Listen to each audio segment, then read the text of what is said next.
যে আওয়ামী লীগকে গণহত্যা এবং মানবতা বিরোধী অপরাধের দায়ে আওয়ামী লীগকে রাজনৈতিক দল হিসেবে বিচারিক আনতে হবে, বিচারের আওতায় আনতে হবে।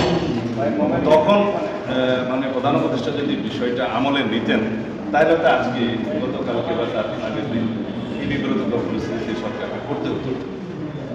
আমরা বাংলাদেশের জনগণের চাহিদা অনুসারে জুলাই গণঅভ্যুত্থানের আকাঙ্ক্ষা অনুযায়ী এদেশের মানুষের কথাগুলো আমরা বলেছিলাম যে পৃথিবীর বিভিন্ন দেশে নজির আছে যে সমস্ত ফ্যাসিবাদী দল গণহত্যার জন্য দায়ী, মানবতা বিরোধী অপরাধের জন্য দায়ী, তাদের বিরুদ্ধে দল হিসাবে তাদেরকে বিচারিক প্রক্রিয়া নিয়ে এসে সেই দলকে নিষিদ্ধ করা। এটা উদাহরণ ছাড়া বিভিন্ন দেশে আছে, যেখানে জার্মানি সহ আরও অনেক দেশে আছে।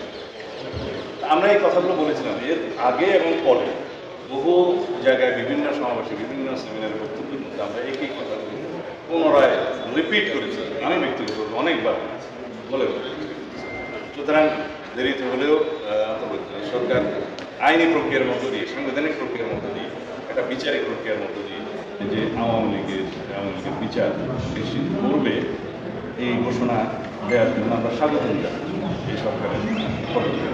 তবে ভবিষ্যতেও আমরা বলবো যে সরকার যেন এইরকম বিভিন্ন বিষয়ে যে আমরা পরামর্শ দিই এবং আমাদের দলের যে বিভিন্ন রকমের বক্তব্য থাকে দেশের পক্ষে এবং জনগণের পক্ষে, এই বিষয়গুলো যেন যথাসময়ে আমলে নেন। সরকার পরিচালনায়, দেশ পরিচালনায় আমরা সবসময় সরকারকে সহযোগিতা করব। এবং এই প্রসঙ্গে আরও একটা কথা বলতে চাই, যেহেতু সারা বাংলাদেশে মানুষ আগামী জাতীয় সংসদ নির্বাচনের জন্য ভোটাধিকার প্রয়োগ করার জন্য উদ্গ্রীব হয়ে আছে, এই বিষয়ে যেন মাননীয় প্রধান উপদেষ্টাকে আমরা আগ্রহ অনুরোধ করেছি যেন রোডম্যাপ প্রদান করেন খুব শীঘ্র, না হলে হয়তো এরকম বিব্রতকর পরিস্থিতি আবারও সৃষ্টি হতে পারে। আওয়ামী লীগের কার্যক্রম ক্রিয়া সম্পন্ন হওয়ার আগে আওয়ামী লীগ এবং তার অঙ্গ সহযোগী সংগঠনের বিভিন্ন রকমের রাজনৈতিক কার্যকলাপ বন্ধ রাখা যায়, নিষিদ্ধ করা যায়, সেই জন্য আরও একটি পদক্ষেপ সরকার নিতে যাচ্ছে, সেটা ঘোষণা করেছে সন্ত্রাস বিরোধী আইনে। আমার মনে হয় এই সন্ত্রাস বিরোধী আইনে একটু সংশোধনী আনতে হবে, সেই জন্য পরে এটা বিচারিক প্রক্রিয়া শেষ না হওয়া পর্যন্ত যে তাদের রাজনৈতিক কর্মকাণ্ড নিষিদ্ধ ঘোষণা করবে সেটাও আমরা সেটা আইন উপদেষ্টার সাথে কথা বলেছি, আপনারা বিস্তারিত দেখবেন সেই সময়।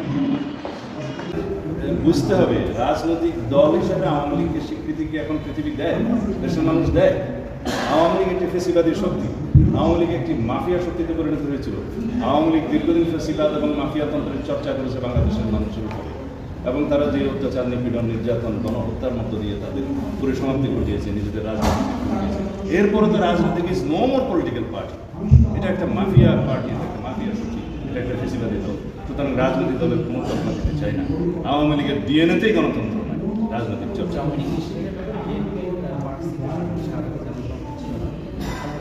আমরা শাহবাগে কেন যাব? আমাদের দাবি তো আমরা মাননীয় প্রধান উপদেষ্টাকে দীর্ঘ কয়েক মাস আগেই লিখিতভাবে দিয়েছি, মৌখিকভাবে দিয়েছি। আমরা বিভিন্ন সেমিনার সিম্পোজিয়ামে বলেছি, বিভিন্ন অনুষ্ঠানে বলেছি, আমরা শাহবাগে যেয়ে কথা বলতে হবে। আচ্ছা, আপনি কি বলেছিলেন যে দ্রুত জাতীয় নির্বাচনের জন্য রোডম্যাপ ঘোষণা করার অনুরোধ, তাহলে সরকারকে বিব্রত করার প্রতিক্রিয়া করতে? আমি আশঙ্কা করছি যদি গণতান্ত্রিক যাত্রা পথে, গণতান্ত্রিক উত্তরণের পথে